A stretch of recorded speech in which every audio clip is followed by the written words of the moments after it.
Instead of focusing on winning arguments, we're teaching the basic fundamentals of sales and marketing and how we can use them to win in the world of politics, teaching you how to meet people where they're at on the issues they care about. Welcome to The Brian Mikkel Show.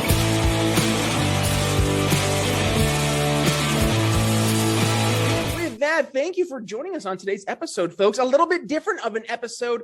It's going to be instead of a conversation where we're talking about topical news or events or politics. Instead, we're talking about an event. It's an event we've had here sponsored on the show November 7th through November 11th, the Expat Money Summit. One and only Mikkel Thorup from the Expat Money Show is joining us here on today's very special episode of the Brian Mikkel Show. Mikkel, welcome back to the program. How have you been, my friend? Very well. I'm glad to be here. It's been a couple of months since you and I have talked, and so much has happened in the world, and there's so many things going on. So excited to be back, and just happy to have a chat. Excited to have you here, and really excited to talk about this awesome event that's taking place in November, because we talk about folks across the country who they've seen over the past 2 years, things have gotten weird. Yours truly amongst them. I moved myself from Philadelphia to Indiana, so I definitely took a step in moving away from the more, I would say, not so hot areas here in the country, but you're taking it a step further. You're talking about expatriation. So do us a favor here. There's a lot of folks in the Brian Mikkel Show audience who are new to the program, and maybe they didn't hear your last episode when you joined us. Talk to us first about expatriation. What is it, and why does it get talked about so much here in the COVID 2020 post-COVID world? Sure. So we can break it into two fronts. So we have the legal definition of expatriation, which means to give up your citizenship and to get another citizenship. But there's another word that we use on a much more regular basis, which is being an expat, which really just means that you live in a country which is not your country of birth. And now you might ask, okay, well, what's the difference between an immigrant and an expat? Well, an expat will traditionally want to go to a country for a certain amount of time, but at some point they're either going to go back to their home country or they're going to go to another country. So this is the very, very, very small niche that I work in, is I help Americans and Canadians to move overseas. Now, as we had said, the legal definition, some of those people are renouncing their citizenships, which means that they never have a tax obligation to their home country again. They never have filing requirements again. There's a whole host of things, but that's a really personal decision and one that should not be taken lightly whatsoever. But just being an expat, an opportunity to live in another country, to see a new culture, to learn the language and figure out what's going on there, I think is a really attractive thing. Now, over the last 2.5 years, as you had said, the world has gone pretty wonky. Some really weird stuff is going on, and a lot of people do not agree with it. I don't agree with what is happening in the world right now. So what we're specifically trying to do is help relocate people to countries that have a lot more freedom in them.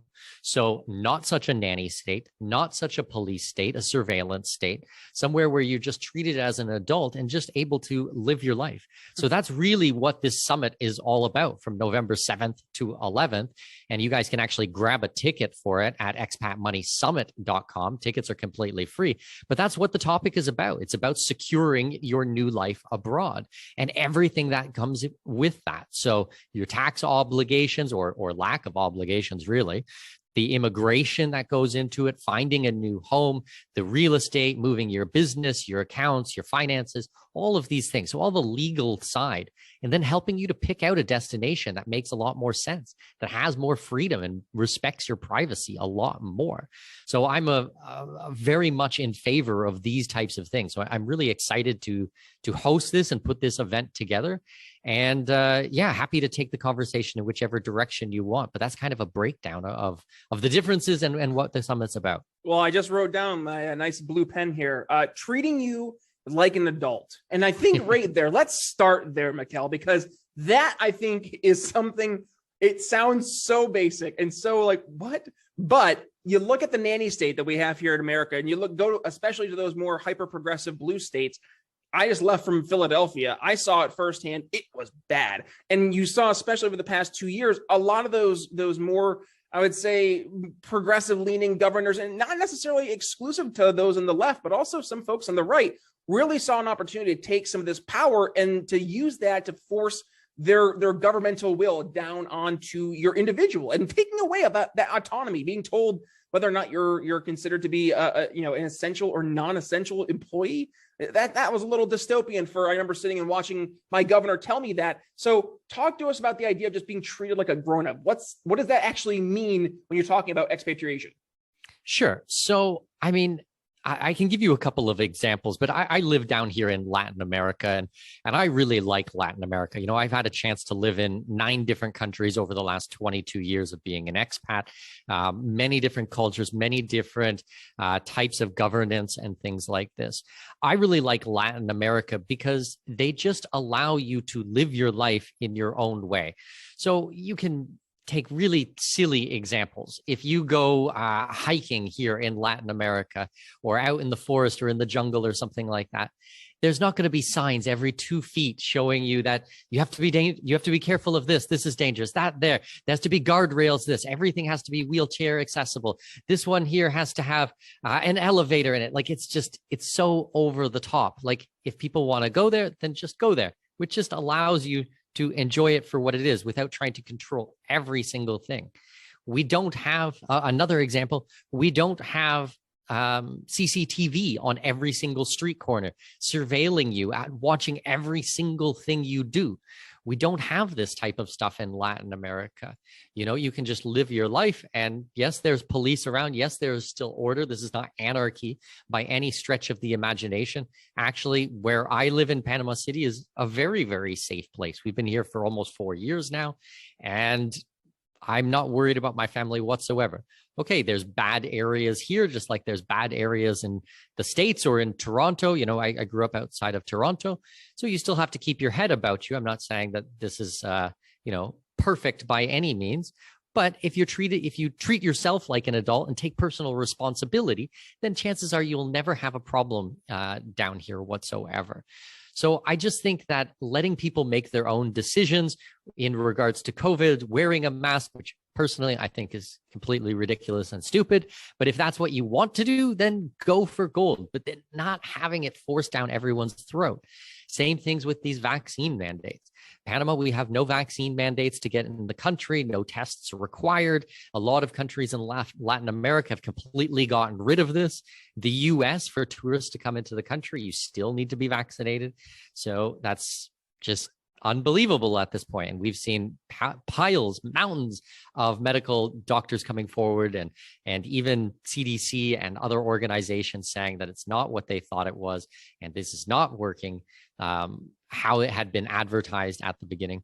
I don't want to get into all of the specifics about this. I'm certainly not a doctor myself. You can go out there and do the research. But my specific point is just let people live their lives. Just live and let live, my friend. That's how I feel about it. Please. Yes. And trust me, the audience, they're very familiar. They've heard it many a time here in the program. Our thoughts, I say our thoughts, my thoughts in particular, but also I've had many a guest on talking about, and they are doctors, the specific areas where we've had issues and frankly, where public policy dropped the ball really, really badly. So talking about being able to not only allow adults to make, yes, those adult decisions, but also to live with the consequences, Mikkel. Like you mentioned it, not having the guardrails, right? I just heard a story. A guy fell into a volcano and what happens when you fall into a volcano? Not two good things. And he was trying to take a nice picture there. Now, I'm not one to say, well, natural selection kind of, sorts itself out. Happy Darwin Awards Day. But like at some point in time, you have to be just a common sense and like almost just take your you talk about like take the responsibility and put it on your shoulders. Stop making excuses. And we've seen this, right? So many folks have abdicated personal responsibility, personal autonomy to these different governing bodies or entities, and they always are looking to ask for permission to live your life. And I think right there, you're hitting on something we see not just in terms of folks looking for expatriation, but also this kind of split we've seen here in the States in particular over the past few years. And this is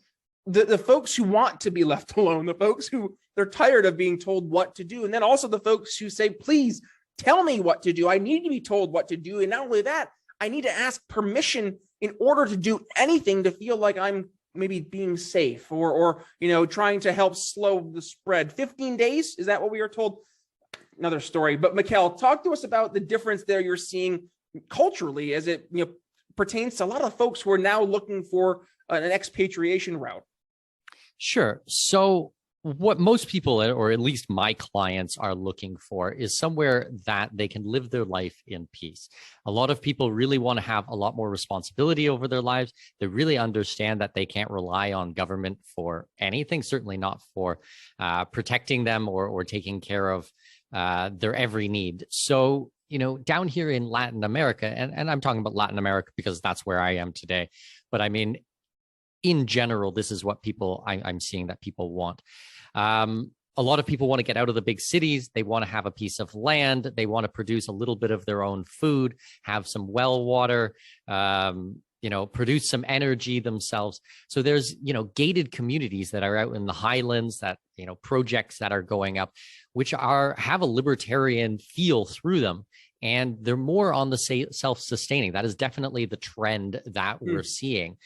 People are fleeing the cities in large numbers. And what we've seen is really, doesn't matter what type of career you have, you can really live your life or do your work, I should say, remotely. So it's opened up this amazing amount of opportunities where you don't have to live in downtown New York or downtown Los Angeles to have your job. You can actually live in the countryside. You can live in a more rural area. And, if you can do it from the beach or from the mountains or somewhere that really speaks to you and what you want to see, it reduces a lot more stress. You feel a lot more calm. You're around like-minded people. You can just have, a very, very nice life. So these are a lot of the topics and the trends that we'll be discussing at this year's Expat Money Summit. This is the direction that a lot of people are going. I've been working in this space for a very long time. We used to work a lot with retirees and just people, looking for a cheaper way of life, or someone who has a social security or a pension, and they just want to see it go a lot further. Okay, we still have that. It's still a lot more affordable down here in Latin America or in somewhere like Portugal or, Turkey, things like this. But what we're seeing now more of are people who want to really escape the tyranny that we've seen in Western governments and specifically in North America and in large portions of Western Europe. Yeah, well, I escaped, right? I got out of Philadelphia. I saw it firsthand. It was bad, and I needed to get away. And I couldn't get my wife on board with getting out of the United States, right? That was a very big hill to get over, but I could get her to a different state, got over to Indiana, right? We got out of there. So I saw the value, and I think a lot of other folks are also seeing the value, especially folks who maybe are in the kind of don't hurt people, don't take their stuff, live and let live, leave me alone mentality, who've been in these very progressive blue states. And to your point earlier, some of those really progressive blue cities, and looking to get out and find an alternative. And I guess, right now it is a great chance for folks, because my day job, right? I do cybersecurity and unified communications, which is part of this advent of what we're doing, being able to communicate halfway across the world, using the internet. And yes, there are issues with big tech. And we've talked about those issues with big tech, but to the flip side, there is a lot of positives that big tech has helped create for us. And also it's opening the doors for us to help solve those problems that big tech created, namely by looking at the advents of technology like Web3, which are frankly being more and more focused upon by folks who are out there building communities that are focusing on solving these problems. And they're able to do so when they're getting out of areas where they have burdensome regulations and really get stifled by the restrictive act of government when it's trying to do some do good policy, ends up causing so much more restrictions. So I guess, how about this, Mikkel? I want to maybe give you a chance here to talk about some of the exciting things that you're going to be bringing up here at the Expat Money Summit. I know you're going to have amazing speakers across the board, including the one and only Dr. Ron Paul, who will be keynoting. Very exciting stuff. But talk to us about what else folks can go ahead and come to expect if they join us November 7th through November 11th here, 2022.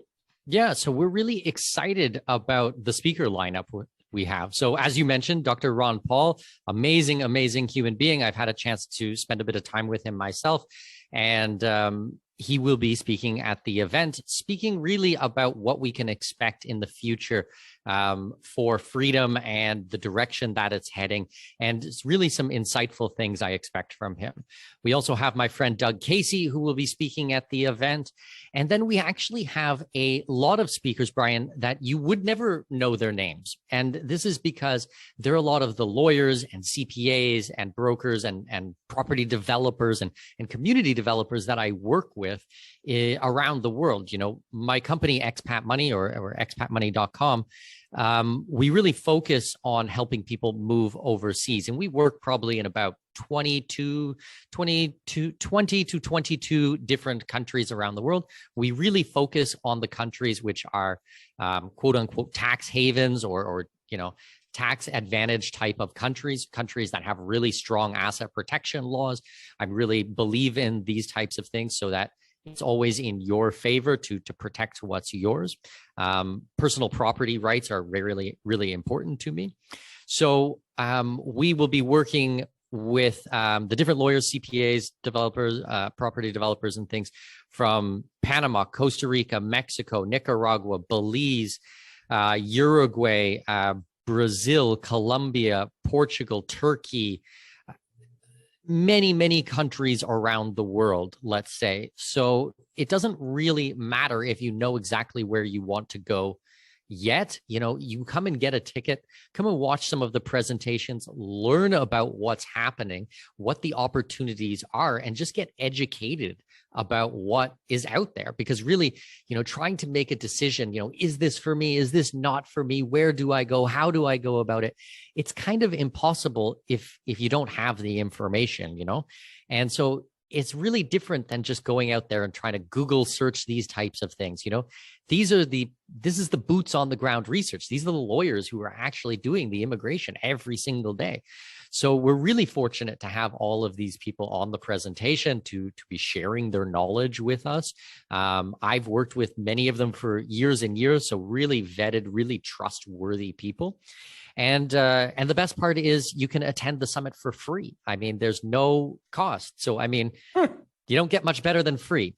So it's at expatmoneysummit.com. It's a 5-day conference. I think we have 37 speakers. So they're pretty full days, a lot to organize. We're expecting / hoping for roughly 30,000 attendees. So it's going to be a massive event, lots of extra things going on and night sessions and stuff.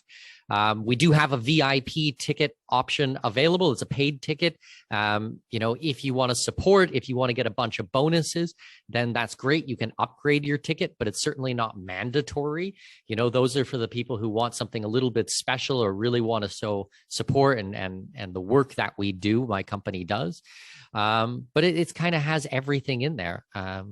I'm really excited about it. I think it's going to be a lot of fun. Yeah, as you should be, because to your point, also, this is collectively, hundreds of years of knowledge all together in this one conference, and it's going to be a virtual summit available. And to your point, free. That's huge. Barrier to entry absolutely removed. Folks, this is a great opportunity for you not only to go ahead and learn more about the process that it takes to become an expatriate, but also to ask those questions, to be able to learn from the folks who are out there doing this every single day, including one and only Mikkel Thorup. So with that being said, Mikkel, it's exciting stuff. I know I'm excited. My audience is excited. I've heard from tons of folks who are looking forward to joining you and your team there over at the Expat Money Show for the Expat Money Summit, November 7th through November 11th. How about this as we go towards the tail end of the episode? Obviously, this is going to be the next couple of months here as we're getting towards the summit. It's going to be taking your time, energy, and effort. But final thoughts you want to leave the audience here before they go ahead and hear you next time there at the Expat Money Summit. Yeah. So, if people want to get a hold of me, if you want to find out more about my work or you need, one-on-one assistance going through this, you guys can go to expatmoney.com. We work one-on-one with private clients every single day. There's a ton of resources there as well. We put out daily blog articles about immigration, about taxation, the different countries and what you can expect, and really how all of the pieces fit together. On top of that, we have my podcast, The Expat Money Show. We've been going for well over 6 years now, 200 and some odd episodes and some really amazing speakers on there. New episodes every Wednesday. So wherever you are listening to Brian and I talk today, you should be able to find The Expat Money Show there. And yeah, Brian, really happy to be back on the program and give me the opportunity to talk about the summit. You know, I'm really excited about it. It's kind of a passion project of mine. I mean, it's just a ton of work to put together, and I hope people appreciate it. I hope that it helps so many people. I'm really all about community and trying to get the information out there. I want people to connect and make friends and get to know each other. I think that with all this kookiness that's going on in the world, we really need to look at one another and try to help each other as much as possible. There's so many things going on in the world that I just don't agree with. And the best defense that I have seen over the last 20 some odd years of doing this is being an expat and being offshore, you know, building a community of like-minded people and just finding freedom everywhere you can. You know, it's just so, so important. And this is just such a viable option for people. Like, it really, really works. So happy to put it together. Happy to offer your listeners or your viewers a free ticket at expatmoneysummit.com. Perfect. And how about this, folks, too? If you're a Brian Nichols Show audience listener, you know the traditional BrianNicholsShow.com. We'll just hit /expat. It'll bring you right there as well. Easy enough. And also, one thing you mentioned there, Mikkel, I do want to focus on as we do go towards the tail end of the episode here, and that is the importance, not just, and we talked about this, folks, how many times in the show, it's funny how familiar it sounds, not just shared experiences and you know, those that you've grown up with, but shared values, shared goals, shared common interests, right? That's so important, because at the end of the day, you need to surround yourself with good, like-minded, goal-oriented people, because we know good people bring out the good in people. So it requires you to first put yourself in a spot where you're surrounding yourself with good people. And I find that when you're focusing on those who share those shared values, those shared goals, and looking for those shared outcomes, then yes, you're going to have a much better opportunity to find that goal. So with that being said, Mikkel, thank you for joining us. Really, really appreciate your time. And folks, if you got some value from today's episode, well, two things. Number one, go ahead, give today's episode a share. When you go ahead and do that, please go ahead and tag yours truly at B Nichols Liberty and give Mikkel a tag as well. Social media will be included in the show notes. Number two, folks, if you want to go ahead and get your free ticket to the Expat Money Summit, head to BrianNicholsShow.com/expat and grab your free ticket today, November 7th through November 11th. 5 days, 30 plus expert speakers, and it's going to be information that you can keep and use for a lifetime. Mikkel Thorup, thank you for joining us on today's episode. And with that being said, it's Brian Nichols signing off here on The Brian Nichols Show. We'll see you tomorrow. Thanks for listening to The Brian Nichols Show. Find more episodes at briannicholsshow.com.